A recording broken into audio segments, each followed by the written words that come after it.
Will start हमारा CVS है ना, हमारा एएनएस मोस्टली हो गया था एंड सीएनएस हम लोग बाद में लेंगे।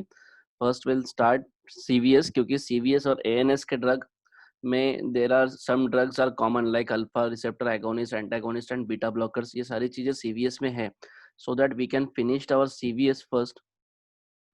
ओके, तो today's topic is are in this series is cardiovascular drug. हम लोग आज देखेंगे कार्डियोवास्कुलर ड्रग्स के बारे में। Cardiovascular drugs are most routinely used, most frequently हमें इसके पेशेंट हम लोग देखते हैं और मोस्ट रूटीनली प्रिस्क्राइब्ड है। हमारे यहाँ पे डेली ओपीडी में 8-10 लोग एंटी हाइपरटेंसिव एटलीस्ट दिखाने के लिए आएंगे, पूछने के लिए आएंगे, या फिर कुछ उसके साइड इफेक्ट्स लेके आएंगे। So that we must have all idea about anti-hypertensive drugs, even though if you are not prescribing that drug, but you should know all the effects and side effects of the cardiovascular drugs. Why it is important to know all the effects and side effects of the cardiovascular drugs? Because some cardiovascular drugs are routinely used. For example, amlodipine is the most frequently and most oldest drug in antihypertensive drug. It cause a peripheral vasodilatations and it cause a peripheral or a pedal edema. क्या करता है amlodipine? Peripheral वैसोडाइलेटेशन करता है, vessels को dilate करेगा and it cause a pedal edema. The patient comes to us for the treatment. Suppose patient हमारे पास आया and we are treating him for the pedal edema, we are giving proteins, we are giving diuretics, या फिर कोई एपिस्मेल दे रहा है, कोई एपिसारम दे रहा है, तो we have must have to know कि ये pedal edema हो रहा है because of the amlodipine, क्योंकि amlodipine का कॉमनेस्ट साइड इफेक्ट दिया हुआ है pedal edema। तो हमें सारे ड्रग मॉलिक्यूल के साइड इफेक्ट्स पता होने ही चाहिए। अगर नहीं पता है तो हमारे ट्रीटमेंट में कोई फायदा ही नहीं है, क्योंकि सपोज हम लोग कोई ऐसी चीज ट्रीट कर रहे हैं जो साइड इफेक्ट के कारण हो रही है, तो we have to just skip out that drug and shift over to some other drug. तो आज हमारा टॉपिक हम लोग देंगे anti hypertensive drug. What is anti hypertensive? Anti hypertensive means drug molecule which help to reduce the lower down the BP. There are the categories of the antihypertensive. बहुत लंबा topic है anti hypertensive और exam में बहुत बार पूछा गया है। So first classification in antihypertensive is diuretics. फिर डायूरेटिक्स की भी क्लासिफिकेशन, हम लोग सबको लैसिक्स लिख देते हैं, हम लोग सबको टेल्मा एच हाइड्रोक्लोरोथियाजाइड लिखते हैं, बट हमें पता रहना चाहिए कि ये मॉलिक्यूल कहाँ पे काम करता है and what is the mechanism of action. कौन से पेशेंट को कौन सा डायूरेटिक देना चाहिए, ये भी बहुत इंपॉर्टेंट है। डायूरेटिक के साइड इफेक्ट्स क्या होते हैं वो भी हमें पता होने चाहिए। सेकेंडली, डायूरेटिक में थायाजाइड, हाई सेलिंग डायूरेटिक्स को लूप डायूरेटिक्स भी बोलते हैं। देन पोटेशियम स्पेरिंग डायूरेटिक, फिर इसके बाद मैनेटॉल वगैरह भी आता है। Second class is the ACE inhibitor, जो captopril, enalapril, lisinopril.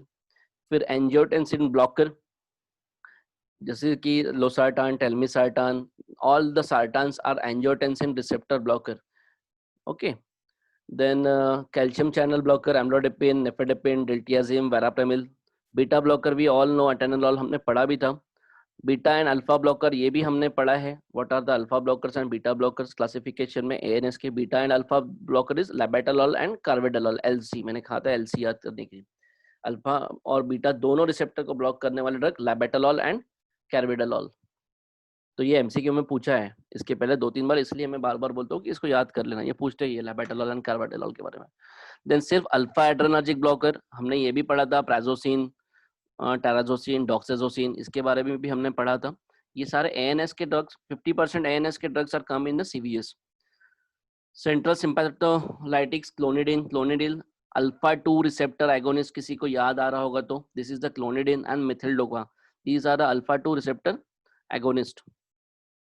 Then vasodilators and vasodilators में हाइड्रोलाजिन, आर्टेरियोल एंड वेनस में सोडियम नाइट्रोपोरोसाइड। अभी मेन है इसमें से जो रूटीनली यूज होते हैं, diuretic, ACE inhibitor, receptor blocker and calcium channel and beta blocker. These are the most routinely, पहले 5 जो है। तो इसके बारे में हम लोग डिटेल्स में पढ़ेंगे, जो कि इसके ऊपर कोई भी क्वेश्चन या एमसीक्यू आए तो हम लोग लिख सकेंगे, because it is very frequently एज, और इसको अगर डिटेल में समझे तो ही हमें समझेगा, otherwise very difficult to write. Hypertension क्या? It is specific cause of hypertension established only in 10 to 15% of the patient. Okay, मतलब बाकी लोगों के बारे में हमें पता भी नहीं कि क्यों होता है hypertension.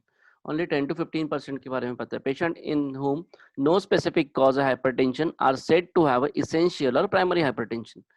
Patient with specific aetiology are said to have second, जिन किसी को सपोज किडनी डिसीज है या फिर डिस्लिपिडेमिया है या फिर और कोई पैथोलॉजी है, दैट इज उसके बाद अगर हाइपरटेंशन हो रहा है, then we can say that is the इसे सेकेंडरी हाइपरटेंशन, और कोई कॉज नहीं है, that is the primary hypertension. Some factors, genetic factor, psychological stress and environmental and dietary factors, ये सारी चीजें हैं कंट्रीब्यूट करती है। ये हमारा टॉपिक नहीं है, इसके बारे में आप हम लोगों को पता है, हम लोग फार्माकोलॉजी में ज्यादा देखेंगे।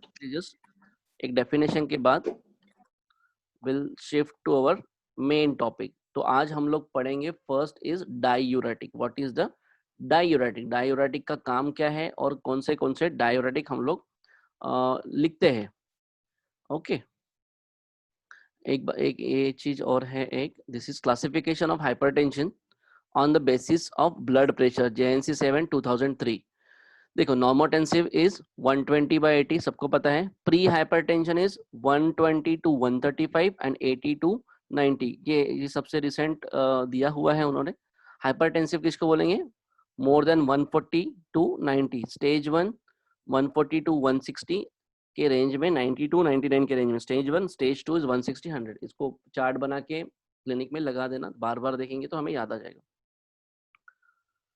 Okay, blood pressure is maintain by, हम सबको पता है ब्लड प्रेशर कौन से चीज में डिपेंड है। First is the cardiac output. Cardiac output कैसा है? कार्डियक आउटपुट अगर ज्यादा है, that is also matter the blood pressure. And TPR main is the peripheral vascular resistance.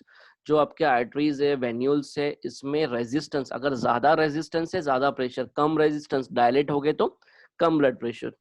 Kidney में कोई डिसीजेस है क्या जो रेनिन के सिक्रीशन को हैम्पर करेगा? Baroreflexes and vasoactive substances. Okay, ये हमने देख लिया डायरेटिक्स। तो first directly will shift to our topic, today's topic, diuretic. Definition: these are drug which causes a net loss of sodium and water in the urine. Urine में जितना sodium और water loss होगा उतना diuresis ज्यादा होगा। There are several categories of diuretics. All diuretic increase the excretion of water from the body. Diuretic का काम क्या है? Increase the excretion of water from the body. Diuretics have been standard antihypertensive drug over the past 4 decades, though they do not lower BP in normotensive. ये याद रखना है, जैसे कि किसी पेशेंट को first line of drug are the ACE inhibitors and diuretics. कोई लोग सिर्फ डायूरेटिक स्टार्ट करते हैं पहले, कोई लोग ACE इनहिबिटर शुरू करते हैं। This is the first line drug, the category of first line drug. But ये सपोज जिनका बीपी बढ़ा हुआ है 140 150 है, उनका ही बीपी कम करेगा। सपोज किसी का बीपी 120/80 है, नॉर्मोटेंसिव पेशेंट का बीपी डायूरेटिक कम नहीं करता है। This is the point two learn today's. Look, हम लोग सारे के सारे सभी लोगों ने कभी ना कभी ये ड्रग प्रिस्क्राइब किया हुआ है। Lasix, spironolactone, mannitol, Telma H, that is hydrochlorothiazide, Diamox, ये सब ने ड्रग दिया हुआ है। बट वी अभी तक हम लोग यही प्रैक्टिस करते थे, लिख के दे देते थे। बट हमें ये नहीं पता कि ये लैसिक्स कौन से कैटेगरी में आता है, ये लूप ऑफ हेनले में कहाँ काम करेगा, स्पाइरोनोलैक्टोन किस में आता है, मैनिटॉल कहाँ लूप ऑफ हेनले में काम करेगा, डायमॉक्स कहाँ काम करेगा। जो टेल्मा एच के साथ जो हाइड्रोक्लोरोथायाजाइड है, वो थायाजाइड ग्रुप का काम क्या है, कौन से पेशेंट को देने चाहिए। तो these are all the diuretics जो मैंने समराइज किया है एक पेज में। कोई भी पिक्चर का टैबलेट देखेंगे तो हमें जल्दी सीखने में आसानी होगी, instead of just seeing the word. तो लैसिक्स इज द फ्रुसेमाइड, है ना। Lasix is the frusemide. ये काम करता है, जो लैसिक्स काम करता है वो लूप ऑफ हेनले में काम करता है। जो असेंडिंग लूप ऑफ हेनले है वहां पे काम करेगा। स्पाइरोनोलैक्टोन है, ये मोस्टली कलेक्टिंग डक्ट में काम करेगा। Hydrochlorothiazide, this is the thiazide group, ये डिस्टल कन्वोल्यूटेड ट्यूब्यूल में डी से। ये डायमॉक्स जो है वो मोस्टली PCT प्राइमरी में करेगा। देखो ये डायग्राम में आपको सब समझ में आ जाएगा। This is the glomerulus, this is the first proximal convoluted tubule. Proximal convoluted tubule में this is the carbonic anhydrase inhibitor. These are the carbonic anhydrase inhibitor, मतलब डायमॉक्स की टैबलेट, है ना। ये डायमॉक्स जो है वो कहाँ काम करेगा? यूर प्राइमरी कन्वोल्यूटेड ट्यूब्यूल में यहाँ पे काम करेगा। ओके, फिर यहाँ से शुरू होता है लूप ऑफ हेनले, ठीक है, फिर ये thick ascending loop of Henley, देखो। और यहाँ पे एक बात याद रखना, this is the thick ascending loop, this is a loop diuretic. यहाँ पे जो काम करेंगे ड्रग मॉलिक्यूल, जो नेफ्रॉन के इस पार्ट में काम करेंगे ड्रग मॉलिक्यूल, उसको हम लोग बोलते हैं लूप डायोरेटिक, लूप डायोरेटिक बोलेंगे, या फिर हाई सेलिंग डायोरेटिक जो आपका लैसिक्स है वो यहाँ पे देखो, इसमें कितना है 25%, कितना है 25% सोडियम और पोटेशियम रीएब्जॉर्ब होता है। तो हमारी दवाई क्या करेगी, हमने सपोज किसी पेशेंट को लैसिक्स दिया, तो वो लैसिक्स इस पार्ट में काम करेगी, और जो 25% सोडियम और पोटेशियम हमारी बॉडी रीएब्जॉर्ब कर रही थी, ये जो एरो है रेड कलर का, ये क्या दिखा रहा है, this sodium and potassium is reabsorb, means हमारे ब्लड वेसल्स, हमारी बॉडी इसको फिर से ले लेती है। बट व्हाट डायूरेटिक्स क्या करेंगे, ये चैनल को ब्लॉक कर देंगे और सोडियम पोटेशियम को ब्लड में एब्जॉर्ब नहीं होने देंगे, तो ये सोडियम पोटेशियम ऐसे ही वापस यहाँ से आगे चले जाएगा। ओके, तो यहाँ पे देखो, ये बताने का मतलब ये है 25%, क्योंकि अगर हम लोग डायूरेटिक देते हैं, सपोज लैसिक्स देते हैं, फ्रिसेमाइड देते हैं जो लूप डायूरेटिक है, तो इतने परसेंट सोडियम को रोकेगा। सपोज आपने थायाजाइड दिया, दिस इज द थायाजाइड, आपने सपोज टेल्मा एच नाम की टैबलेट दी जिसमें हाइड्रोक्लोरोथियाजाइड है, तो थायाजाइड कहाँ काम करेगा, डिस्टल कन्वोल्यूटेड ट्यूब्यूल, वो यहाँ पे काम नहीं करेगा। तो कितना परसेंट हम लोग, कितना परसेंट सोडियम को रोक रहे हैं, सिर्फ 5% को। तो हमें कौन से मॉलिक्यूल्स देने चाहिए, मोस्टली ये, but it depends on a patient कि उसको क्या जरूरत है, पेशेंट का किडनी डिसीज है या नहीं, दीज आर द डिफरेंट। देखो, सब किसी पेशेंट को हमने पोटेशियम स्पेरिंग डायोरेटिक दिया, तो वो यहाँ पे काम करेगा, मीन्स मतलब वो कितना यूरिन को, कितना सोडियम लॉस को रोक रहा है, सिर्फ सिर्फ 1 और 2% को। तो these are the things are very important कि कौन सी दवाई कितनी पोटेंट है, we can just say where it act. Suppose हमने बोला कि सपोज किसी पेशेंट को स्वेलिंग आई है, पेडल एडिमा है, या कंजेस्टिव कार्डियक फेल्यूर है ना, जिसके हार्ट का पंपिंग कम हो गया है और कंजेशन हो गया है, चेस्ट क्रेपिटेशंस आ रहे हैं, और उसको आपने डायमॉक्स दे दिया, सॉरी उसको आपने सपोज ये दे दिया पोटेशियम स्पेरिंग स्पाइरोनोलैक्टोन दे दिया, या अल्डेक्टोन अल्डेक्टोन की टैबलेट दे दी, तो उसका कंजेशन दूर होगा क्या, नहीं होगा, क्योंकि ये कितना परसेंट काम कर रही है, सिर्फ 1 to 2%। उसको आपको लैसिक्स ही देना पड़ेगा। लैसिक्स क्यों देना पड़ेगा, क्योंकि लैसिक्स 25% जहाँ पे सोडियम रीएब्सॉर्ब होता है वहां पे काम करती है। That's why this diagram is very important to know and to learn about the diuretics. ये आपको किसी बुक में ऐसा लिखा हुआ नहीं मिलेगा। Okay, I hope this is clear now. Next, ये भी वही डिटेल्ड में है। एक यहाँ पे जैसे कि मैंने यहाँ पे कहा ना आपको, एक यहाँ पे सिर्फ स्पेसिफाई किया है समझाने के, बट एग्जैक्ट और डिटेलिंग देखना है। सपोज जैसे कि देखो, सपोज एक मैनिटॉल देखते हैं, मैनिटॉल सेकंड नंबर का है mannitol, this is the osmotic diuretic. Word हमें पता है मैनिटॉल कैसा काम करता है, वी ऑल नो कि मैनिटॉल मैनिटॉल देने से क्या होता है, मैनिटॉल क्या करता है, दिस इज द ऑस्मोटिक। ये आजू बाजू, जैसे कि मैनिटॉल देने के बाद क्या होता है कि ये सारा आजू बाजू का पानी एब्जॉर्ब करता है। मैनिटॉल खुद तो ब्लड में नहीं जाता, it won't goes to the blood. ये क्या करेगा, ये कैपिलरी को ये नहीं करेगा, ये डायरेक्टली आजू बाजू के वाटर को एब्जॉर्ब कर लेगा। दिस इज द ऑस्मोसिस के प्रोसेस से। देखो ये कहाँ काम करेगा, जहाँ पे 2 नंबर लिखा हुआ है, look this is a 2 number, यहाँ पे मैनिटॉल काम करेगा, ये पार्ट पे, ये पार्ट पे भी मैनिटॉल काम करेगा, ये पार्ट पे भी मैनिटॉल काम करेगा। तो this is the action of the mannitol. थायाजाइड्स कहाँ पे काम करेंगे, देखो थायाजाइड थोड़ा सा यहाँ पे भी, बट यहाँ पे थोड़ा क्वेश्चन मार्क है, मे और may not be, but main is यहाँ पे थायाजाइड। फिर हमने देखा था लूप डायोरेटिक लाइक फ्रुसेमाइड, लैसिक्स का इंजेक्शन दिया तो कहाँ काम करेगा, ये यहाँ पे थोड़ा सा काम करेगा, प्रॉक्सिमल कन्वोल्यूटेड ट्यूब्यूल पे, लूप ऑफ द हेमले पे थोड़ा सा ज्यादा काम करता है ये, एंड यहाँ पे भी कलेक्टिंग डक्ट पे भी। तो these are the different area, but main अगर किसी ने पूछा आपको तो जो ग्रॉस था, this is the gross classification. फिर आज हमारा टॉपिक है डायूरेटिक्स। तो डायूरेटिक्स को हम लोग अच्छे से पढ़ लेते हैं कि डायूरेटिक्स के बारे में कोई भी क्वेश्चन आया तो we can write any MCQ भी हमारा गलत नहीं होना चाहिए। Different type of the diuretic, first is the high ceiling. High ceiling को ही बोलते हैं लूप डायूरेटिक। हाई सीलिंग मतलब लूप डाय, हाई सीलिंग मतलब बहुत अच्छा डायूरेसिस का काम करने वाले। हाई हाई हाई सीलिंग का मतलब ही वही है।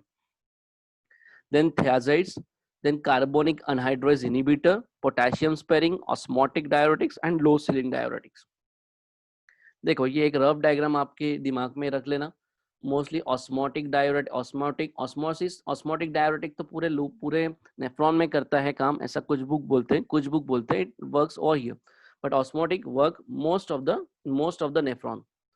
ठीक है. Osmotic and carbonic anhydrase inhibitor जो डायमॉक्स है वो यहाँ काम करेगा फर्स्ट पार्ट में.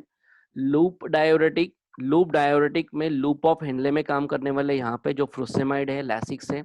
लूप डायोरेटिक कोई हाई सेलिंग डायोरेटिक भी बोलते हैं. थायाजाइड का मोस्टली एक्शन इतने ही पार्ट में होता है जो डिस्टल कन्वोल्यूटेड ट्यूब्यूल का फर्स्ट पार्ट है, एंड पोटेशियम स्पेरिंग यहाँ पे थोड़ा सा काम करेंगे कलेक्टिंग डक्ट के पास. ओके, देन एक एक पढ़ते हैं हम लोग. First is acetazolamide. एसिटाजोलामाइड मतलब डायूरेटिक्स में कौन सा है ये? कार्बोनिक अनहाइड्रेज इनहिबिटर या Diamox.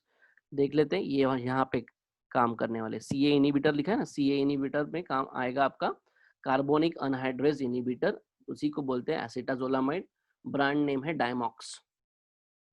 Drug class diuretic, carbonic anhydrase inhibitor. Mechanism of action a potent carbonic anhydrase inhibitor. Diuretic effect of the acetazolamide is due to the action in the kidney on the reversible action involving the renal loss of bicarbonate. देखो ये क्या करता है, acetazolamide का काम क्या है? ये कॉन्सेंट्रेशन एज अ बाइकार्बोनेट है ना, बाइकार्बोनेट को यूरिन के थ्रू बाहर निकालता है by replacing the hydrogen atom. हमारे बॉडी में ये एसिटाजोलामाइड देने से मेटाबॉलिक एसिडोसिस हो सकता है क्योंकि ये एक्सचेंज करता है हाइड्रोजन. तो ऐसे कोई पेशेंट जिसको किडनी डिसीज है या मेटाबॉलिक एसिडोसिस है, जिनका एसिडोसिस लेवल ज्यादा है ना, ऐसे पेशेंट को हम लोग डायमॉक्स नहीं दे सकते क्योंकि ये एक्सचेंज करता है हाइड्रोजन आयन एंड बॉडी में से निकलता है बाइकार्बोनेट, यूरिन को अल्कलाइन करता है. किसी पेशेंट को एसिडिक यूरिन होती होगी तो you can give this acetazolamide. फिर ये बाइकार्बोनेट क्या करेगा, अपने साथ सोडियम, वाटर एंड पोटेशियम लेके डायूरेसिस करेगा. Alkalinisation of the urine and promotion of a diuresis are the end result. मतलब किसी पेशेंट को एसिडिक यूरिन हो रही है then you can switch over. Carbonic anhydrase inhibitor were forerunners of the modern diuretics. Side effect क्या क्या है?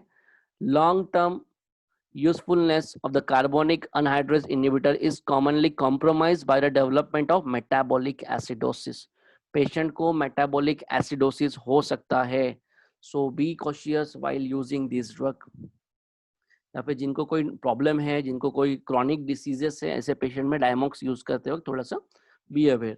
विच require discontinuation of treatment. अगर किसी पेशेंट को मेटाबॉलिक एसिडोसिस होता है तो यू मस्ट चेक कि वो पेशेंट डायमॉक्स ले रहा है क्या. अगर ले रहा है तो उसे बंद करो.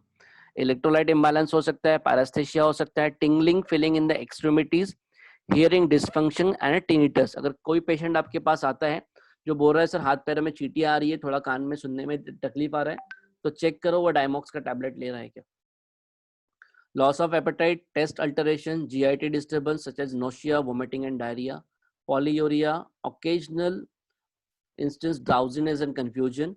Diuretic action of the acetazolamide is therefore weak and not clinically useful. देखो ये एज अ डायूरेटिक तो इतना यूज नहीं होता, बट ये दूसरे डिसीजेस है जैसे कि ग्लाउकोमा हो गया और कोई कंडीशन है उसमें यूज होता है.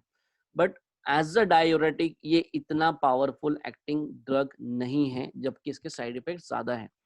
Acetazolamide can cause rapid hematological changes and include thrombocytopenia. So you can see अगर कोई पेशेंट के ब्लड रिपोर्ट में थ्रोम्बोसाइटोपेनिया आता है, चेक कि वो डायमॉक्स ले रहा है क्या. हम लोगों को साइड इफेक्ट ज्यादा सीखना है as compare to effects. Diuretics, then second is our diuretic. ठीक है, पहला हो गया अपना carbonic anhydrase inhibitor acetazolamide. Second उसमें एग्जांपल था डायमॉक्स का. Second is the loop diuretic जो लूप ऑफ हेनले में काम करेगा, and most commonly used drug is the Lasix. Content is frusemide. The loop diuretic act promptly by blocking the sodium and chloride resorption in the kidney, even in the patient with a poor renal function or those who have not responded to the thiazide diuretics. Loop diuretic causes decreased renal vascular resistance and increased renal blood flow. ठीक है, इसके action क्या क्या है exactly हम लोग देखेंगे। देखो फर्स्ट, ये मैंने कहा था this is loop diuretic. Loop diuretic को ही बोलते हैं high ceiling diuretics. Frusemide is a strong diuretic. High ceiling का ही मतलब होता है स्ट्रॉन्ग है वो। हाई सीलिंग मतलब वो उसका डायोरेटिक का एक्शन बहुत अच्छा है, बट इसमें कंट्रावर्सी है, थोड़ा सा अच्छे से पढ़ो। But the anti hypertensive efficacy does not parallel diuretic potency. मतलब देखो ये डायूरेटिक तो है, बट एंटी हाइपरटेंसिव इतना बहुत अच्छा काम नहीं करेगा। क्यों ऐसा, आई विल एक्सप्लेन। नहीं तो बोला कि सर डायूरेटिक तो हो रहा है, यूरिन तो बहुत निकल रहा है, तो फिर बीपी तो बहुत कम होना चाहिए। बट ये एज कंपेयर टू थायराइड, ये एज अ एंटी हाइपरटेंसिव थोड़ा कम काम करता है, बट ये डायूरेटिक बहुत अच्छा है। तो कौन से पेशेंट को देंगे हम लोग ऐसे? तो फ्यूसेमाइड कौन से पेशेंट को देंगे?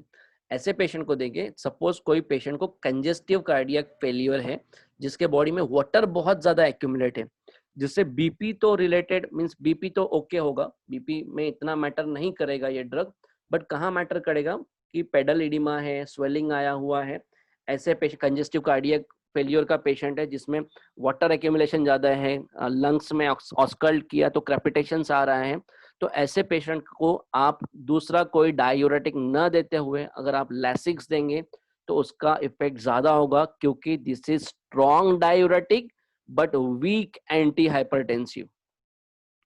Frusemide is a weaker anti hypertensive than thiazides। ये इंपॉर्टेंट लाइन है बहुत। Frusemide is a weaker anti hypertensive than thiazides। Fall in BP is entirely dependent on a reduction in the plasma volume and the cardiac output. The natriuretic action देखो अभी कैसा है यहाँ पे, the natriuretic action lasting for, natriuretic मतलब excess मतलब urine से sodium निकलना, that is the natriuretic.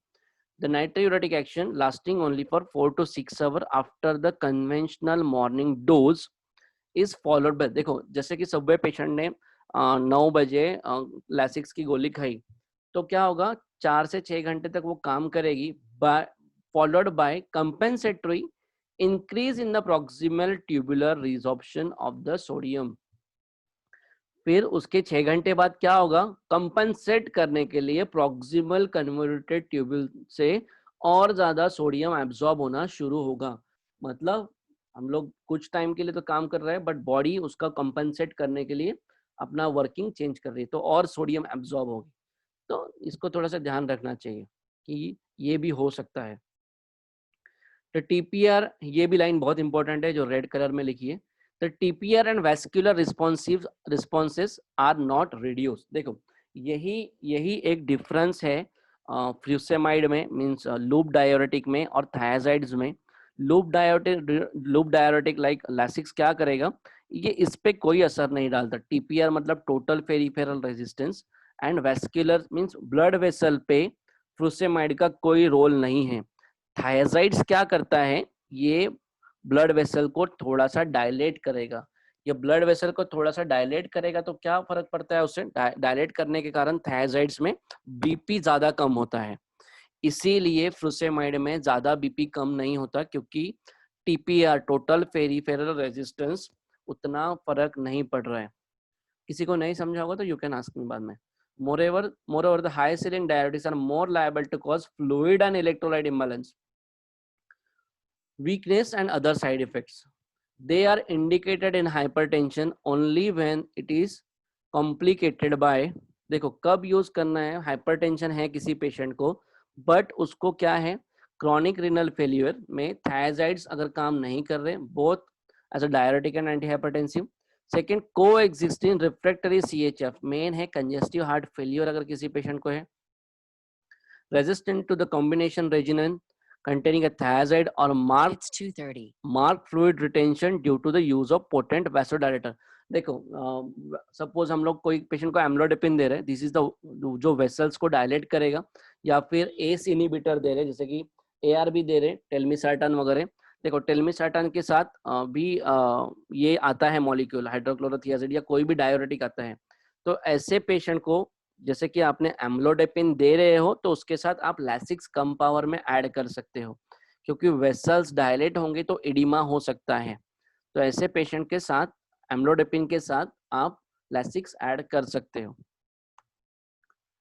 Desirable property क्या है?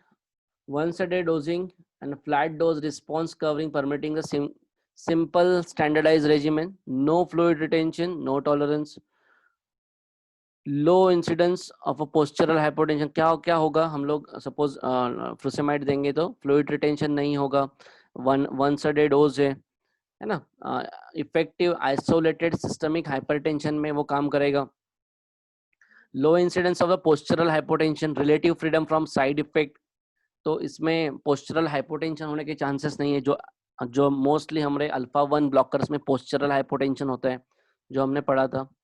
Lesson risk of hip fracture in the elderly due to hypocalciuria action of a thiazides. देखो ये इंपॉर्टेंट वन है, thyroids देने से हाइपोकैल्सियूरिया होता है, थायराइड के कारण बोन कैल्शियम कम होता है, ये लैसिक्स में या फ्रुसेमाइड में नहीं होता है। दिस इज लो कॉस्ट, सस्ता अवेलेबल है, लैसिक्स की टैबलेट 10 रुपए की आ जाती है पैकेट पूरा। Current status of diuretic as a anti hypertensive, hypokalaemia हो सकता है पेशेंट को, ओके किसी पेशेंट का बार बार पोटेशियम कम आ रहा है, क्योंकि ये सोडियम पोटेशियम दोनों के लॉस को बढ़ाता है यूरिन में से, तो इसीलिए हाइपोकैलेमिया हो सकता है। हाइपोकैलेमिया के कारण muscle pain, fatigue, loss of energy या फिर कार्डियक प्रॉब्लम भी हो सकते हैं because of hypokalemia. Erectile dysfunction, कोई पेशेंट को इरेक्टाइल डिसफंक्शन शुरू है, लैसिक्स की टैबलेट ले रहा है, या फिर यंग एडल्ट को, जो यंग लोग हैं उनको लैसिक्स मत दो।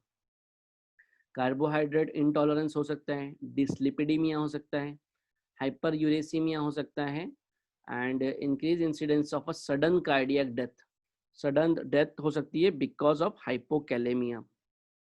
अगर पोटेशियम लेवल कम हो जाए तो वेंट्रिकुलर फिब्रिलेशन होता है, वेंट्रिकुलर बिकॉज ऑफ पोटेशियम कम हो जाएगा, वेंट्रिकुलर फिब्रिलेशन होगा एंड पेशेंट में डाई। सो कभी भी पेशेंट को आप डायूरेटिक शुरू करते हो, बीपी का पेशेंट आया, ऐसा नहीं कि साल साल भर उसको खाते रहो, पेशेंट का हर 2-3 महीने में आपको सोडियम पोटेशियम चेक करना ही है, चाहे आप पोटेशियम स्पेरिंग डायूरेटिक्स दे रहे हो, चाहे लूप डायूरेटिक दे रहे हो या थायाजाइड्स दे रहे हो। अगर पेशेंट को डायूरेटिक शुरू है तो उसका सोडियम पोटेशियम लेवल चेक करना ही चाहिए। देन थर्ड हमारा है आज का थायाजाइड डायूरेटिक। थायाजाइड्स में क्या होता है, मैंने आपको पहले डायग्राम में दिखाया था, वेयर थायाजाइड्स एक्ट, जो डिस्टल कन्वोल्यूटेड ट्यूबुल है, दिस इज द थायाजाइड, यहाँ पे काम करता है, ये पार्ट में काम करेगा thiazide diuretics. Thiazide diuretics such as the hydrochlorothiazide and chlorothiazidone lower blood pressure initially by increasing sodium and water excretion। देखो ये बहुत इंपॉर्टेंट लाइन है इसमें। थायाजाइड कैसे काम करते हैं, देखो ये क्या करेगा, सोडियम वाटर जो रिटेंशन है उसको कम करेगा, ब्लड वॉल्यूम कम होगा, ब्लड वॉल्यूम कम होगा तो कार्डियक आउटपुट भी कम होगा। पेरीफेरल, देखो यहाँ तक जो लाइन है ना, ये पहली वाली लाइन है, सोडियम वाटर रिटेंशन कम करेगा, ब्लड वॉल्यूम कम करेगा, कार्डियक आउटपुट कम करेगा, this all will done by, तुम्हारा लैसिक्स भी यही करता है। बट थायाजाइड एक्स्ट्रा एक कौन सी चीज कर रहा है, मोस्टली ये पेरीफेरल रेजिस्टेंस को भी कम कर रहा है। अगर पेरीफेरल रेजिस्टेंस कम होगा तो बीपी ऑटोमेटिकली कम हो जाएगा।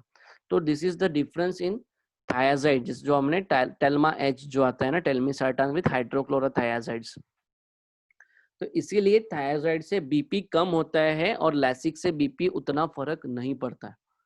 Thiazide diuretic can induce hypokalemia, इससे भी हाइपोकैलेमिया हो सकता है, हाइपर यूरिसीमिया हो सकता है, यूरिक एसिड लेवल बढ़ सकता है ब्लड में, and to the lesser extent hyperglycemia in some patient, it can cause a hyperglycemia, so use cautiously in a patient, diabetic patient. फिर thiazide and related drug chlorothalidone are the diuretic of choice in uncomplicated hypertension.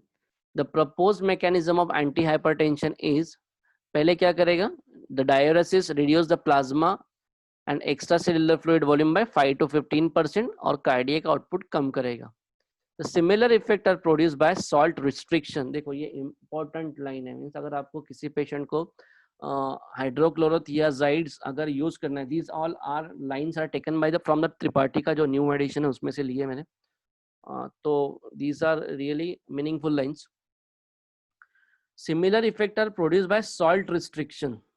मतलब अगर आप किसी patient को salt restrict करते हो तो it will give the same effect the effect was given by the hydrochlorothiazide. Antihypertensive action of a diuretic is lost when salt intake is high. अगर आप किसी पेशेंट को हाइड्रोक्लोरोथियाजेड दे भी रहे बट उसने अगर सॉल्ट रिस्ट्रिक्ट नहीं किया और उसने हाई सॉल्ट डाइट ले रहा है तो वो दवाई का कुछ काम ही नहीं. The fall in BP develop gradually over 2 to 4 weeks. 2 से 4 हफ्ते लगते हैं. 5 मिनट बाकी है सिर्फ. Long duration, during long term treatment with the thiazide, the heart rate and cardiac output are unaffected. While TPR is reduced, main है TPR. ये तुम्हारा हार्ट रेट या कार्डियक आउटपुट पे कुछ काम नहीं करेगा थायराइड, मेन काम करेगा लॉन्ग टर्म पे. This is for the long term. Short term पे it reduce the cardiac output but long term पे नहीं. लॉन्ग टर्म पे ये टीपीआर कम करेगा. Is reduce despite of the compensatory increase in the plasma renin activity. फिर postural hypotension नहीं होगा. Thiazides are a mild anti hypertensive. Average fall in mean arterial pressure is 10 mm of Hg. कितना BP कम करेगा? 10 mm of Hg only. The effective by themselves in 30% cases, mostly low-grade hypertension, but they potentiate all the antihypertensive except DHP, dihydropyridinoate, and prevent development of a tolerance of these drugs by not allowing expansion of the volume. देखो इसका meaning सीधा सीधा है. जैसे कि Telma H है तो suppose ये अकेले उतना काम नहीं करेगा बट एडिटिव इफेक्ट में अगर टेल्मिसार्टान के साथ अगर इसको अटैच कर दिया तो it works more wonderfully in the patient of जिनका बीपी बहुत ज्यादा हाइपरटेंसिव पेशेंट में अच्छे से काम करेगा. They are more effective in elderly and maximum hypertensive efficacy is reached at a dose of 25 milligram of hydrochlorothiazide per day, though higher doses produce greater diuresis. Over past 20 years, thiazides have been used at a lower dose, 12.5 to 25 mg per day. Hydrochlorothiazides alone or in combination with the potassium sparing diuretic. ठीक है, potassium sparing के साथ भी देते हैं एल्डक्टोन के साथ में. JNC 7 रिकमेंड्स क्या बोलते हैं, low dose 12.5 to 25 mg thiazide therapy preferably with added potassium sparing diuretic as a first choice treatment of essential hypertension, especially elderly patient. First as per the JNC क्या बोलना है उनका, आप जो एल्डेक्टोन है पोटेशियम स्पेरिंग डायरेटिक है plus thiazide से इन दोनों को कंबाइन वाला ड्रग दो.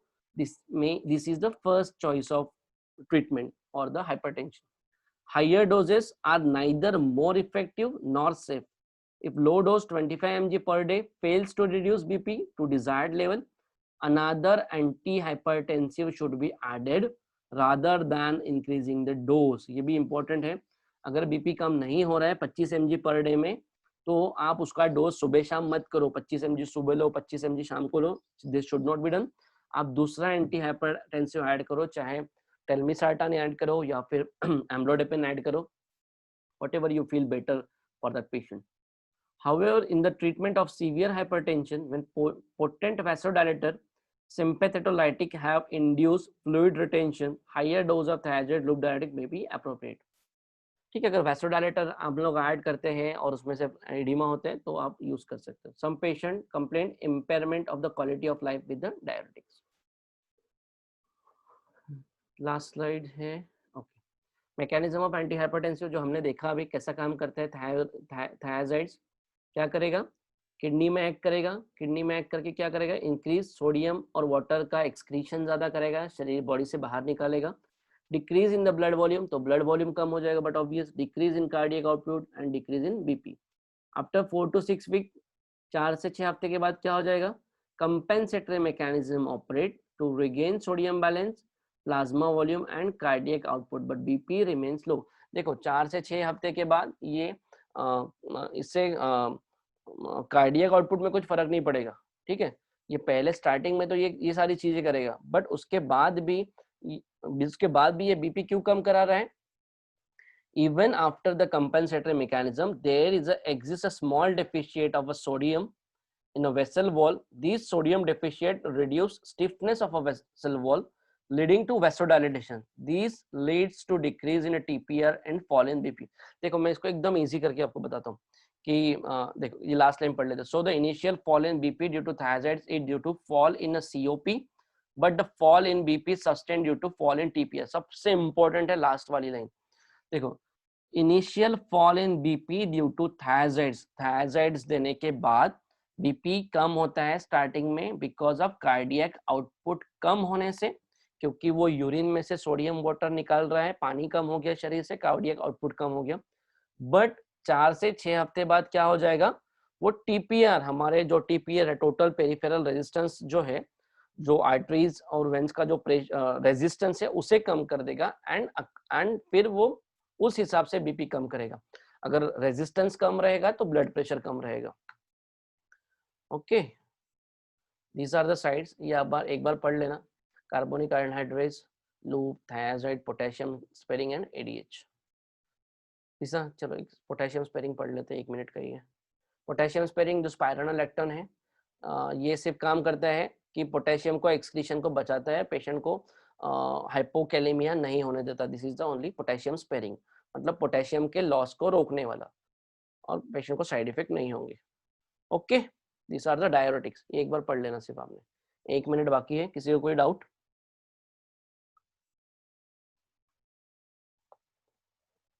ठीक है, हम लोग नेक्स्ट लेक्चर में एस इनहिबिटर, एआरबी और कैल्शियम चैनल ब्लॉकर्स करेंगे. Okay sir. ओके बड़ी, चलो bye, see you on next day 45 minutes. Done. Thank you. चलो बाय.